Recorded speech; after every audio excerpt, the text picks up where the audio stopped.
Because sometimes I just, like my mind gets away. Like the other day, a couple of weeks ago, my husband took me to a gig. He drove me there. It was about 2 hours, hour and a half from our house. We're driving there. He's like, hey, after you're done with your stand-up, we're not like going out for drinks with anybody or anything. I got a big day. I got to drive home. I'm like, all right, buzzkill, whatever.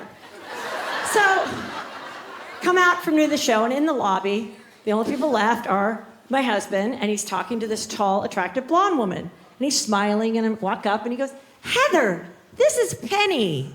We were on high school swim team together in San Diego. And I go, oh, hi, Penny. Thank you so much for coming to the show, but we got to get going now. He goes, no, we're all going to go get drinks now. Okay, interesting. All right, fine. I could use a drink, no problem.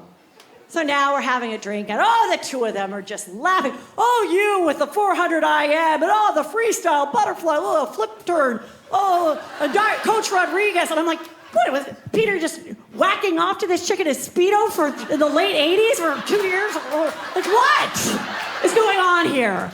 So I finally was like, all right, we got to get going. He's like, oh, okay, let's get a picture with the three of us. So he's sitting in this big armchair. He's like, you got to get on either side. So I come around, and I sit on the arm of the chair. Well, Penny took that as an invitation to get on his lap. But where my mind goes was, oh my God, Heather, this could have been your life if you were born into a polygamous cult. And you're the first wife, you had one child, then you had to get a hysterectomy, and all the elders was like, Peter deserves the second wife. The second wife is Penny. If you don't cut apples with her nicely on Sunday, you are selfish and will not see the pearly gates of heaven. That's what goes through my head. So at the time we get in the car, he's like, what's wrong with you? I'm like, I don't want a sister wife. He's like, Jesus, what's going on? Oh my God.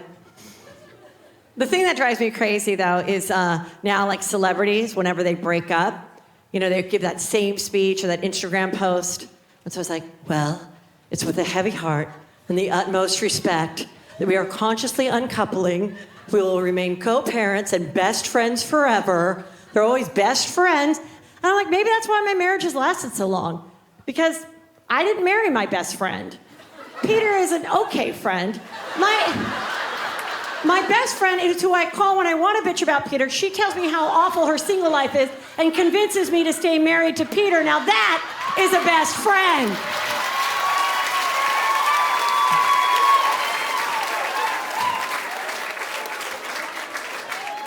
There was one time, there was seriously 3 or 4 of those in 1 week.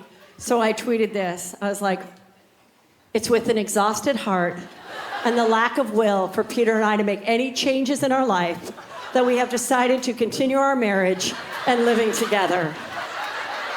Also out of fear that nobody else will like our children as much as we do. But you know what I always find really interesting? And everyone's been a couple like this, where they got divorced and then 10 or 15 years later they re-hook up and they end up getting remarried. I love those stories because it proves it was the kid's fault. It was! They're like, oh my God, I did love you. It was just those awful roommates we had all those years. Oh my God, they ruined it for us. Someone's sitting there whose parents got remarried and they're like, what? What was I bad? Oh my God.